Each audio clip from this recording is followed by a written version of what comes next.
यदि अपने कर्तव्य का पालन किया जाए सत्य को साक्षी करके और भगवान का स्मरण होता रहे, तो इसी जन्म में गृहस्थ होते हुए भी, सांसारिक कार्यों को करते हुए भी वो भगवान की प्रसन्नता को प्राप्त हो सकता है। भगवान ने तस्मात् सर्वदा सर्वकालेषु माम निस्मर युद्ध च, अर्जुन को कह रहे हैं मेरा स्मरण बना रहे और युद्ध माने अपने कर्तव्य का पालन। तो जो आपको पद मिला है, जो आपको भारत सरकार की सेवा मिली है, उस सेवा में ईमानदारी से हम अपने जो कर्तव्य हैं उनका पालन कर रहे हैं, और कोई भय नहीं और कोई प्रलोभन नहीं। ये दो चीज़ें जीव को अपने कर्तव्य से गिरा देती हैं, भय और प्रलोभन। किसी का दबाव या अर्थ की लोलुपता, ये दो हमें कर्तव्य च्युत कर देती हैं। तो इन दो से हमें बचना चाहिए। किसी का भय नहीं, जिसके सहायक भगवान हैं तो भय किसी का नहीं।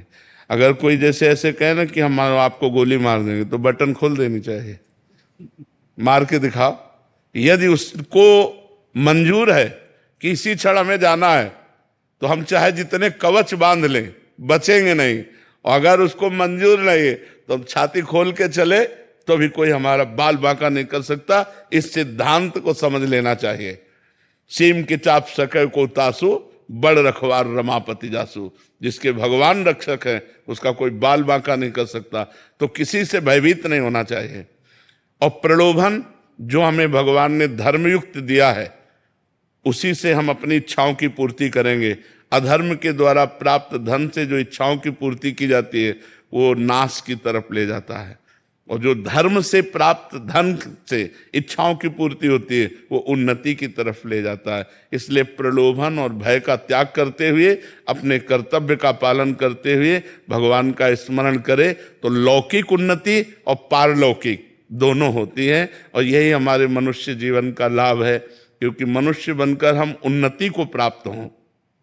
बहुत बड़ी उन्नति में आ गए। 83,99,999 योनियों को क्रॉस करके मनुष्य बने। 84 लाख योनियों में सबसे श्रेष्ठ योनि है। और उसमें भी हमें भगवान ने विवेकवान बनाया, हमें भगवान ने भारत सरकार की सेवा दी। तो अब हम ऐसे कर्म करें कि इससे नीचे न गिरे।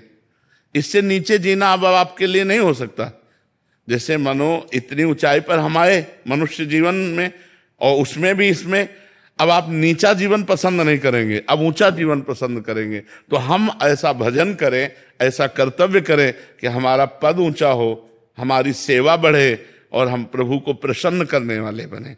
हमारी भावना यही, अच्छे से स्वस्थ रहकर भारत की सेवा कीजिए और आगे बढ़िए। जो भगवान सेवाएं दें तो और आगे बढ़िए, पर धर्म का सहारा लीजिए। आज जो है हमारी समाज को अधर्म धीरे धीरे घुन की तरह खोखला कर रहा है। छोटे छोटे पदों से लेके बड़े पदों तक अधर्म का प्रवेश हो रहा है। अधर्म झूठ बोलना, मदिरा पीना, पराई स्त्री से व्यभिचार करना, नाना प्रकार से धन आदि की इच्छाओं को रखना, ये अधर्म जब, तो फिर समाज सेवा नहीं बनती, फिर समाज शोषण होता है। अगर हम धर्म से चलें तो समाज प्रिय बनेंगे, और समाज में ही भगवान विराजमान है। सब रूप सिय राम में सब जग जानी, करो प्रणाम जो। हम इस समाज के रूप में भगवान ही विराजमान है।